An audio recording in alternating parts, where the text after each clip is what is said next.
Bonsoir, je m'appelle Christophe Rosset et ce soir je vais vous faire un talk sur React Suspense. Alors, vous pouvez me retrouver sur Twitter et GitHub sous le pseudo de Toffman et donc je vais vous présenter React Suspense à travers mon dernier projet, React Fiber Experiments. Alors, ce projet a pour but en fait, de fournir un outil qui, bah, qui vous fera découvrir les nouvelles fonctionnalités de React Fiber, telles que Suspense, Time Slicing. Donc, de vous faire découvrir ces nouvelles fonctionnalités et de vous aider à mieux les comprendre.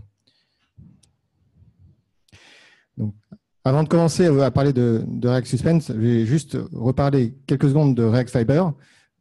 C'est très rapide parce qu'il faudrait un talk entier, même plus, pour parler de React Fiber. Avant tout, c'est une réécriture complète du noyau de React, qui a été shippé dans la version 16 de React. Et d'ailleurs, je pense que beaucoup d'entre vous utilisent cette version 16 et vous utilisez déjà probablement des fonctionnalités qui dépendent directement sur cette réécriture qu'est React Fiber, telles que les fragments, les portages et ainsi que les error boundaries, c'est-à-dire le lifecycle component did catch. Et donc, React Fiber était l'étape nécessaire pour faire du rendu asynchrone. Rendu asynchrone que maintenant, on devrait appeler concurrent React depuis un jour, je crois. Ça a été renommé Async Mode en concurrent mode. Ça change beaucoup. Alors, Suspense. Avant de commencer, un petit disclaimer. C'est encore en développement très actif, donc les API sont encore instables et peuvent changer. Et donc,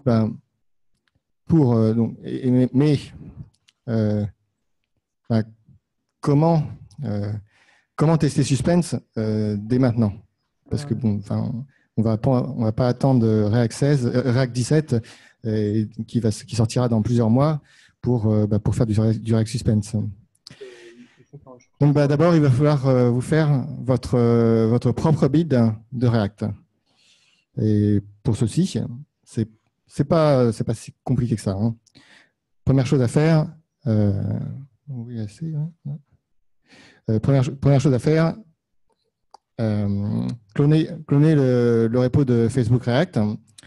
Ensuite, faire une petite modif dans un fichier. Donc, en gros, changer un flag dans un des fichiers qui sera, en gros, changer juste ce petite chose de enable suspense de false à true. Oups.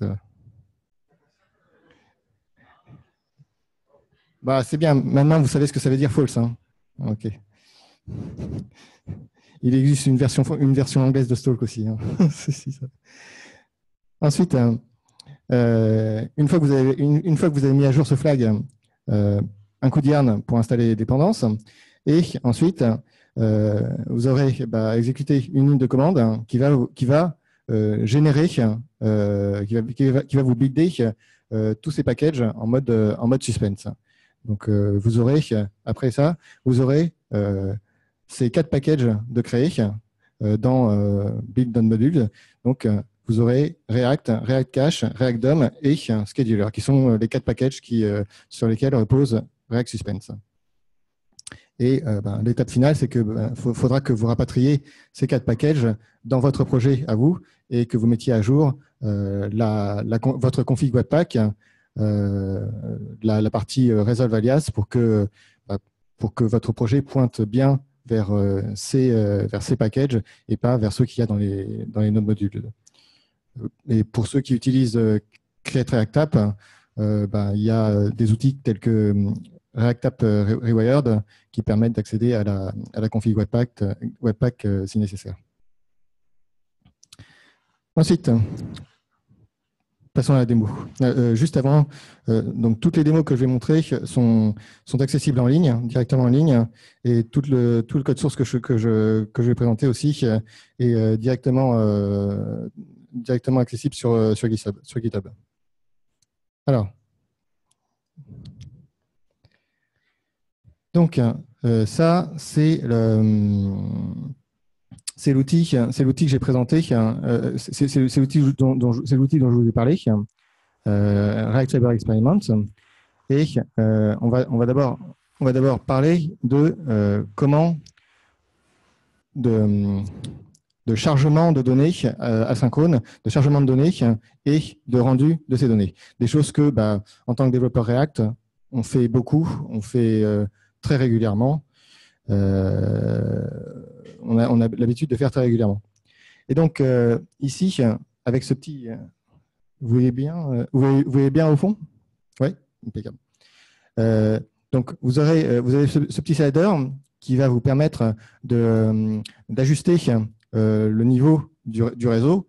En gros, un réseau lent, un réseau rapide et un réseau rapide, mais avec un endpoint lent, quelque chose qu'on va voir tout à l'heure. Donc, comment ça se passe sur un réseau lent lorsqu'on charge quelque chose en React? Donc, en gros, on transitionne directement vers le spinner et on a ensuite les datas. C'est rien d'extraordinaire, comme ça. Sur un réseau rapide, on a le flash d'un spinner et ensuite les datas quelques millisecondes après. Et qu'est-ce qui se passe alors? Qu'est-ce qui se passe si imaginez maintenant que cette partie provient d'un endpoint qui est partagé par tous vos utilisateurs. Donc en gros, vous pouvez mettre du cache dessus, cache très agressif. Donc le endpoint revient très rapidement, la requête revient très rapidement, en quelques millisecondes. Par contre, les données qui proviennent sur ce endpoint sont issues sont spécifiques à chaque utilisateur et sont issues d'une requête très lourde avec des joins de partout. Donc en gros, la requête prend très longtemps. Donc qu'est-ce qui se passe lorsqu'on est dans un cas d'utilisation comme ça? Donc même sur un réseau rapide, on se tape le premier spinner qui flash et ensuite on finit par avoir un spinner qui met longtemps pour afficher les données. Comment est-ce qu'on ferait en React aujourd'hui pour implémenter ce genre de choses? Première chose, alors là je vais utiliser des set states et si vous utilisiez une store comme Redux, vous feriez la même chose que ça, mais en dispatchant des actions. Donc d'abord, je vais initialiser tous les states à nul, ce qui veut dire qu'on est dans un état de chargement. Ensuite, au component d'InMount, on lance toutes les requêtes réseau. Et voilà à quoi ressemble la méthode qui va s'occuper des requêtes réseau. Avant de faire quoi que ce soit, on initialise le state en état de chargement.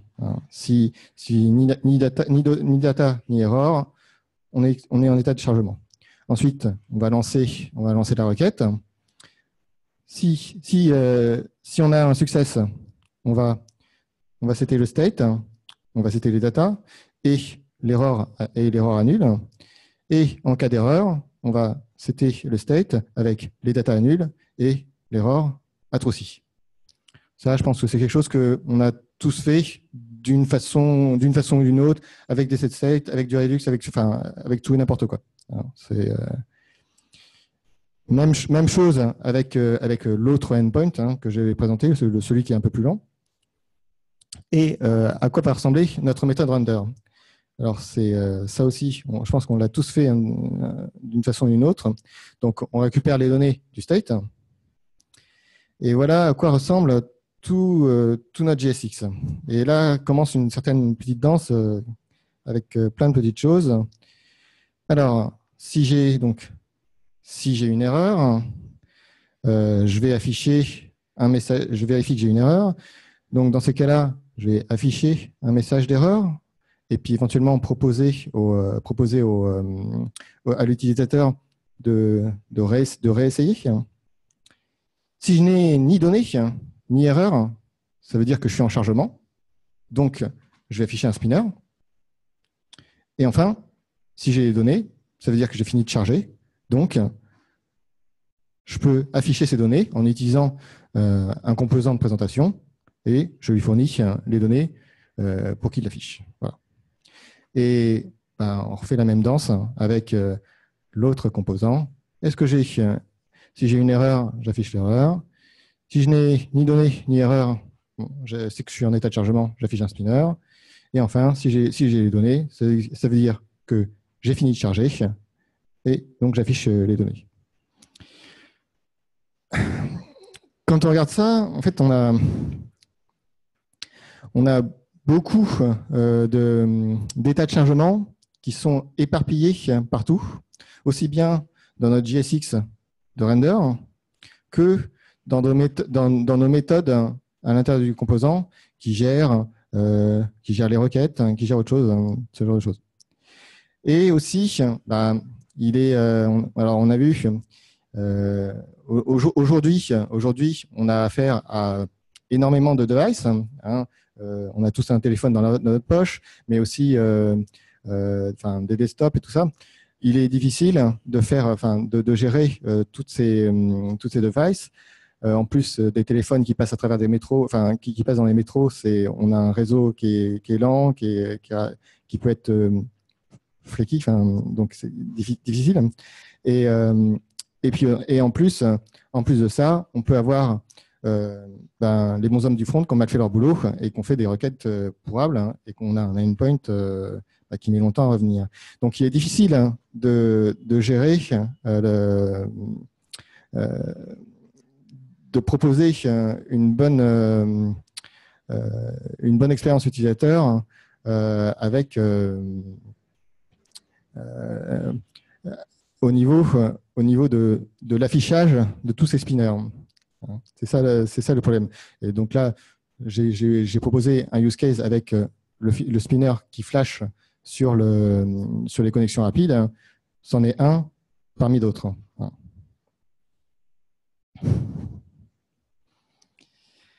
Alors, comment est-ce qu'on pourrait adresser ce genre de choses avec Suspense?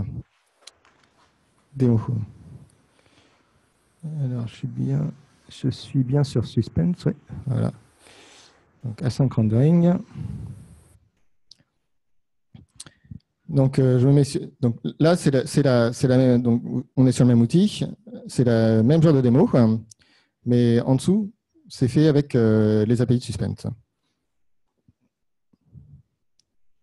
Donc, sur un réseau lent, il n'y a pas grand-chose qui change. Il y en a peut-être qui ont marqué quelque chose au niveau du bouton, mais sinon, voilà, il y a peu de choses on voit peu de choses qui changent sur un réseau lent. Mais on va voir ce qui se passe sur un réseau rapide. Sur un réseau rapide, il y a une différence, c'est que on ne voit plus le spinner. Là, on passe, il y a un chargement et on transitionne directement sur le spinner. On n'a pas un spinner qui flash pendant quelques millisecondes. Et sur un réseau rapide avec un endpoint lent, on va voir ce qu'il donne.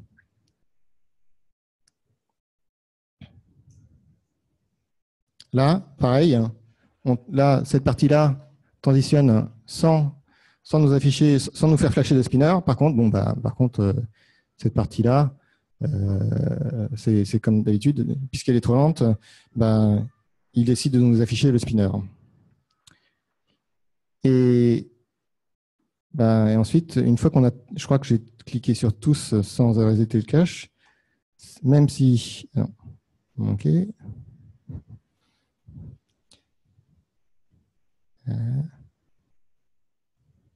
Là, je vais passer là. Et là, si je me remets sur le réseau LAN, là, je bénéficie d'un cache puisque j'ai visité toutes les autres données et je, je ne vois aucun spinner, aucun, aucun temps d'attente. Je transitionne directement sur les données. Donc, on va voir ce que ça donne au niveau de suspense. Alors, la première chose que vous allez avoir à faire pour utiliser Suspense, c'est faire une petite modification au niveau du point d'entrée de votre application. Ça, c'est le genre de point d'entrée qu'on a tous. En gros, on importe render de React DOM et puis on appelle render et ensuite toute l'appli se render.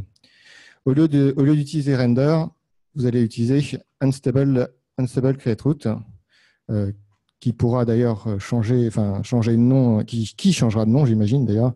Donc pour l'instant, c'est unstable create route. On l'appelle de la même façon, on appelle plus ou moins de la même façon que render. Et donc c'est ça qui va permettre de switcher votre app en mode suspense et tout ce qui en découle. On va voir les changements au niveau de notre composant. Alors, la première chose que vous allez avoir à faire, c'est importer cette factory create resource depuis React Cache, donc qui est l'un des packages qu'on a généré lors du build des packages React. Pour ceux qui ont fait qui se sont intéressés un petit peu à Suspense, jusqu'à il y a 2 jours, ce package s'appelait Simple Cache Provider. Donc c'est bien celui-là. Il marche de la même façon. Ensuite, on va importer un objet cache qui aura été créé avec React Cache. Je n'entrerai pas plus dans comment il a été créé, à moins qu'il y ait des questions plus tard. Mais sachez juste que c'est un objet qui a été créé avec React Cache. Et enfin, donc on va utiliser le create resource qu'on a importé de React Cache pour chaque requête asynchrone qu'on va faire. On va créer une ressource à l'aide de ce factory create resource auquel on va fournir une fonction qui est return une promise. Donc là, dans ce cas-là, on fournit une fonction qui prend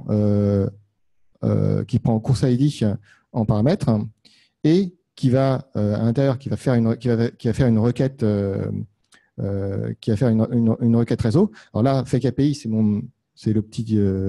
c'est ma petite utility qui me permet de throttler le réseau. Là, vous auriez fetch, axios.get, request, superagent, que sais-je, ce genre de choses. Et donc qui retourne une promise. Et on fait la même chose pour l'autre endpoint. Là, le endpoint des leçons qui est un peu plus lent. Donc, on crée une autre ressource. Et enfin, voilà à quoi va ressembler le render de notre composant qui s'affiche. Donc, je vous rappelle de quel composant on parle. C'est ce composant, hein, la liste plus cette petite partie avec la leçon suivante. Première chose qu'il fait, donc, on arrive à cette ligne-là. Donc, avec la course ressource qu'on a créée, Première chose qu'on fait, on va essayer de read depuis le cache en passant ce course ID afin de passer le résultat à course data. Alors, la première fois qu'on va le faire, il ne va rien avoir dans le cache. Donc, on va avoir un cache miss, hein, on va manquer. Et cette ligne va jeter une promesse au même titre qu'on throw une erreur. Donc, ça va jeter une promesse, ça va stopper le render à la ligne que vous voyez. Ça va vraiment arrêter le render à la ligne que vous voyez. Ça va exécuter votre requête réseau. Et une fois que votre requête réseau a été exécutée et retournée et a résolvé sa promise, votre render va reprendre là où il était. Et donc, on va pouvoir reprendre là où on est et se mettre à render la suite, telle que passer sans se poser la question de est-ce que j'ai course data? Alors, un gros ternaire qu'on aurait mis comme d'habitude, est-ce que j'ai course data? Et Esperluette, alors je file mon JSX et blablabla. Non, là, on sait qu'on l'a et on le fournit. Et on le fournit à cet objet, à ce composant de présentation. Et maintenant, de même, on va rendre le deuxième composant qui est next lesson en lui fournissant un course ID. Donc, à quoi va ressembler la méthode render de next lesson? Elle va ressembler énormément à celle que vous avez vue. Première chose, on vérifie avec la ressource qu'on a créée plus loin. On essaye de read depuis le cache en passant un course ID. Au premier coup, on va avoir un cache miss. Donc, ça va jeter une promesse. Ça va exécuter notre appel réseau. Une fois que ça retourne, ça va reprendre le render là où il était. Et ça va enfin, ça va finir notre render. Alors là, c'est bien beau. Je vous ai parlé de, en gros, comment s'enchaîner les appels réseau à l'intérieur des renders. Mais il y a quand même on a vu que à certains moments, il y a des spinners qui s'affichent. À d'autres moments, il n'y a pas de spinner qui s'affiche. Alors pour ça, on a donc ça c'est le composant qui regroupe les deux. Pour ça, ce que vous faites, c'est que vous allez wrapper, on va wrapper le composant course, le premier composant que j'ai montré, on va le wrapper dans un composant placeholder, hein, ce composant-là, qui prend deux propres, delay ms pour delay millisecond et fallback. Et le code que vous voyez là, en gros, ça veut dire si les children mettent plus de 350 millisecondes à faire leur rendu, alors tu affiches le fallback en attendant qu'ils finissent leur rendu. Donc en gros, si course met plus de 350 millisecondes à faire son rendu, j'ai un spinner. Et par contre, si course fait son rendu en dessous de 350 millisecondes, je n'aurai pas du tout de spinner, je ne le verrai pas. C'est comme c'est le cas qu'on a vu avec le fast network, le réseau rapide. Et par contre, si on s'arrête là, parce que j'ai passé une ligne que certains ont peut-être vue, on va avoir pas un problème, mais quelque chose qui... Disons que notre programme ne va pas être optimal. En fait, là, de la façon dont je vous ai présenté, on est en train de faire des requêtes réseau de façon séquentielle. En gros, c'est je découvre course info, je découvre course info, je read du cache, enfin je read, je lance la requête, donc je reprends. Je commence, la première requête fait la pause, la première requête pose le rendu, fait sa requête, revient, reprend le rendu. Ensuite, on passe à next lesson. Et next lesson, pareil, fait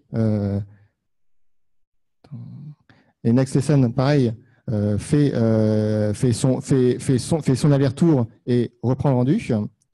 Et là, on a fait 2 allers-retours, alors que au lieu de faire en gros un enchaînement de promesses, on aurait pu faire l'équivalent d'un promisal. Et c'est là où on peut préloader une ressource, puisque lorsqu'on fait le rendu de lorsqu'on fait le rendu de ce genre, lorsqu'on fait le rendu de ce composant, on sait d'emblée que on aura besoin des données ici. Donc, j'ai fait quoi?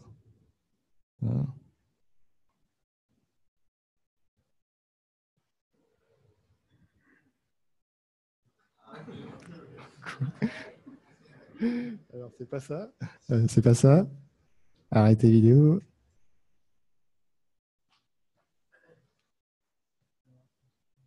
Partagez l'écran. Partagez l'écran, desktop. Je ne suis pas informaticien pour rien, hein, attention.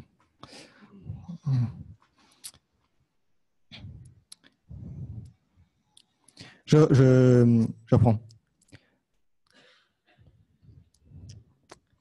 Notre problème était que ici, lorsqu'on fait le rendu de ce composant, on sait d'emblée qu'on va avoir besoin des données, non seulement ces données-là, mais aussi ces données-là. Et donc, lorsque ici, lorsqu'on code ce composant en course, on va se dire que d'emblée, on va préloader la partie next lesson. Mais préloader, ça veut dire que on ne stoppe pas le render.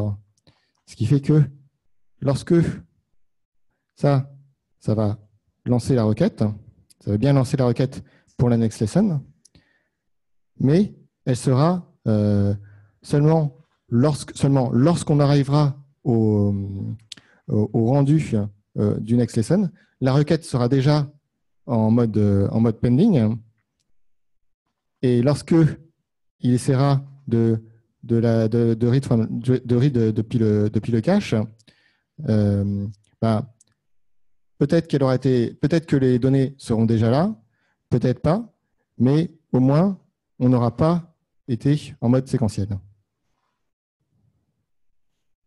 J'ai pas été super explicite sur cette partie-là. Bon, en gros, l'intérêt ici est que, comme vous avez vu, tout ce qui est dépendance de données, data fetching, se rapproche énormément de la partie dont elles sont rendues. Mais ça ne veut pas dire pour autant que les conteneurs parents perdent le contrôle sur le comportement des composants enfants. Là où avant, effectivement, on était obligé pour pouvoir gérer tous les comportements enfants, on était obligé de hoster le state dans le composant parent. Là, maintenant, vraiment, toutes les données, toutes les datas sont vraiment près de là où elles doivent être rendues. Et donc, par contre, les composants parents gardent le contrôle au niveau de comment on doit, à l'aide du composant placeholder, comment doit être rendu, comment doit être rendu le spinner, hein, s'il doit être rendu ou pas, quand il doit être rendu. Il garde aussi la capacité de choisir s'il faut préloader ou pas telle requête. Vous avez dû voir aussi qu'au niveau du code, il n'y a plus d'état de chargement, il n'y a plus de ternaire dans tous les sens. Et surtout, on a un cache built-in. Alors, pour la partie placeholder où je suis passé peut-être un peu vite, j'ai fait un petit outil que vous pouvez utiliser sur le projet, que je présente très rapidement. En gros, ici, ce composant est rendu en X millisecondes. Putain, je parle français. Et il est wrappé dans un placeholder qui a un certain delay MS que vous pouvez spécifier à combien il va être. Donc, par exemple, si je choisis de mettre le placeholder à 1300 millisecondes, si je choisis de charger un composant qui va mettre 150 millisecondes à charger, en gros, pour 150 millisecondes, je ne vais pas avoir de spinner, 300 non plus, 1000 non plus. Par contre, pour 2000, je devrais avoir 1300 millisecondes de rien et 700 à peu près millisecondes de spinner. Voilà. Et idem, par contre, pour un composant qui va mettre 3000 millisecondes à charger, là, je vais avoir 1300 millisecondes de rien et puis 1700, 1700 millisecondes de spinner. Voilà. Bon, je vous invite à jouer un peu avec l'outil, histoire de comprendre mieux comment marchent les placeholders. Je vais passer sur l'implémentation. Conclusion. Suspense, c'est toujours en développement. Mais par contre, il y a des concepts très, très, très, très intéressants. Hein, mais au niveau développement informatique, rien que Fiber est un concept vraiment très intéressant. Je vous invite à aller plus loin là-dedans. C'est probablement le futur du data fetching en React. Si vous êtes mainteneur d'une librairie, ça vaut le coup, je pense, de s'y pencher parce que dans quelques semaines, vous aurez probablement des utilisateurs qui viendront vers vous avec des cas pour Suspense. Si vous êtes un utilisateur de React, ça vaut aussi le coup alors de s'y pencher, au moins de rester un peu de se tenir au courant, histoire de pondre du code qui reste compatible avec Suspense. Et alors, je vais parler très rapidement de ReachRouter. ReachRouter qui est un routeur orienté accessibilité, créé par Ryan Florence co-auteur de React Router, et où justement, Rich Router, qui a été fait avec Suspense en tête, et donc qui est un routeur qui est totalement compatible avec Suspense. Et s'il y a un cas d'utilisation qui s'applique très bien à Suspense, c'est vraiment le routing. On est tout le temps en train de transitionner d'un état à un autre.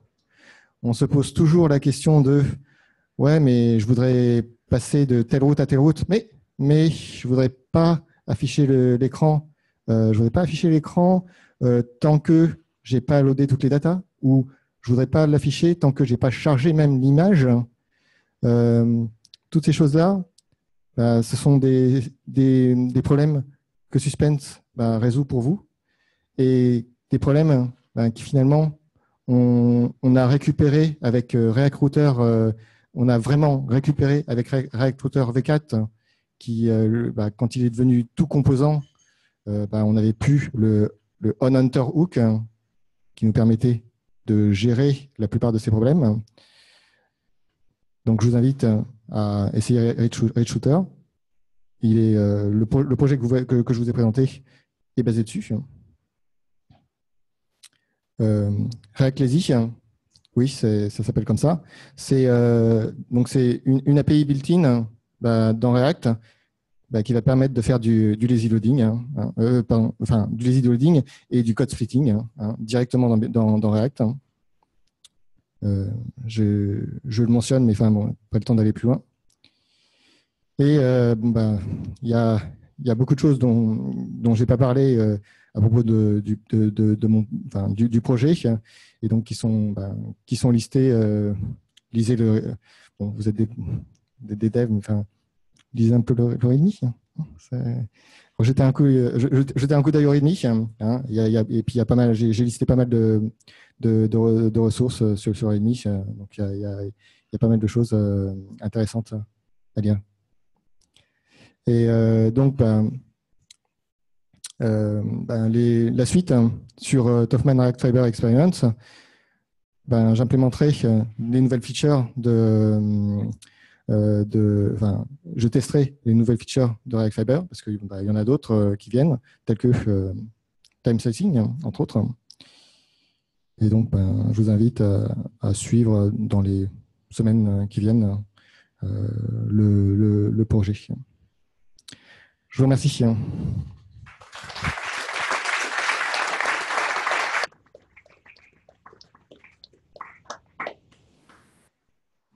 Des questions?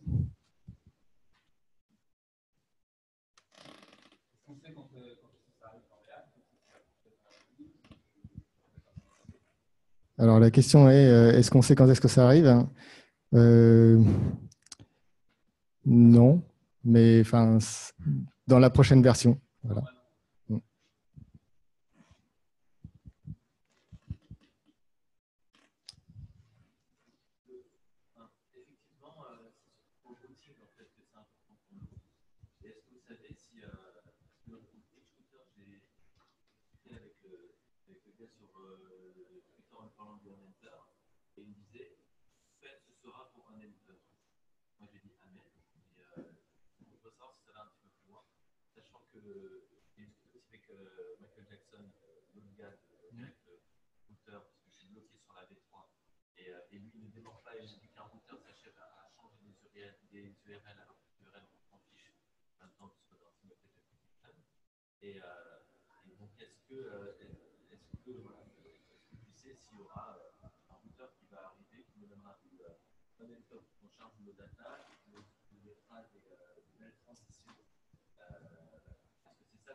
Alors, la question est, est-ce que...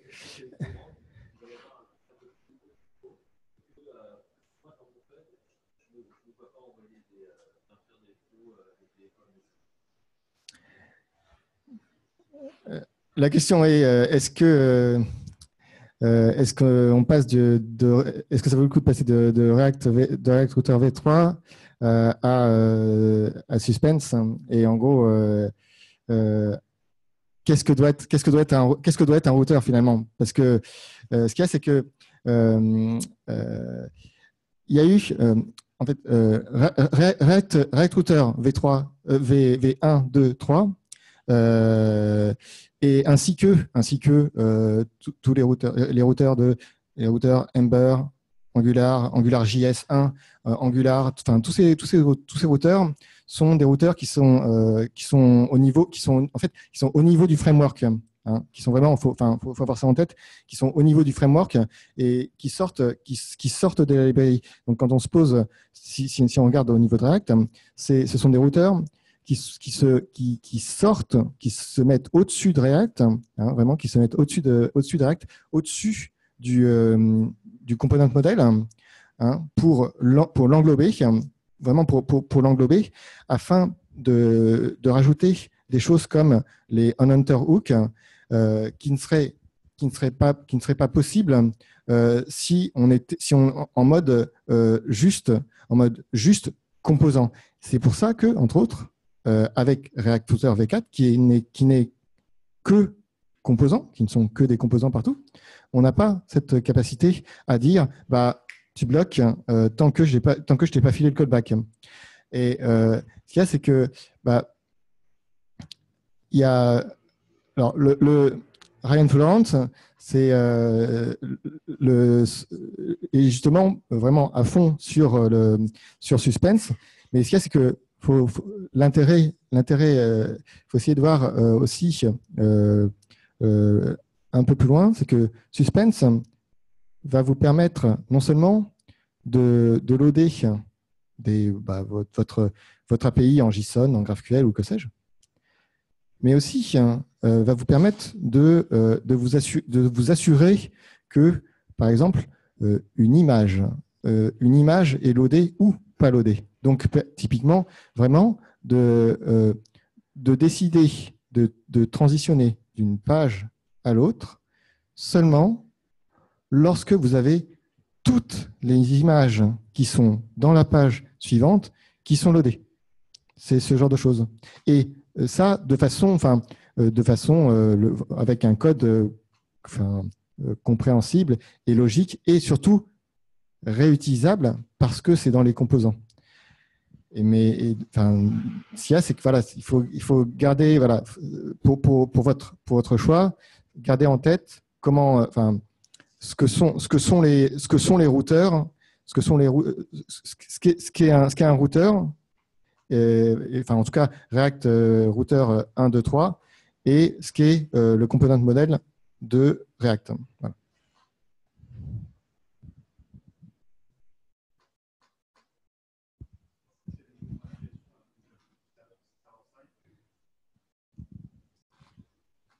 Alors, est-ce qu'il y a des contre-indications pour intégrer Suspense server-side? Au contraire. Hein. Au contraire, parce que ce qu'il y a, c'est que, par exemple, quand vous faites du server-side rendering, vous êtes obligé de faire typiquement, là, l'exemple que je donnais, quand vous faites vous-même, l'exemple que je donnais, vous êtes obligé de hoster tous vos appels réseau, de les hoster tout en haut pour vous assurer que vous avez toutes les données avant de renvoyer du flux HTML, avant de faire du rendu et de renvoyer du flux HTML. Là, en fait, ça va se faire à l'intérieur. C'est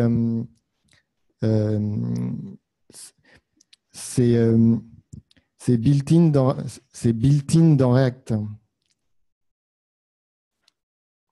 Alors, pour ça, il y a une très bonne conférence de Zeit, de Andrew Clark au Zeit Day il y a quelques semaines. Je vous invite à le regarder. Il en parle mieux que moi.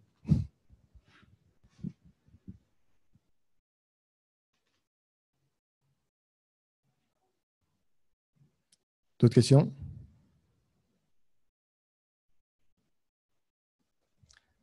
Ben, je vous remercie.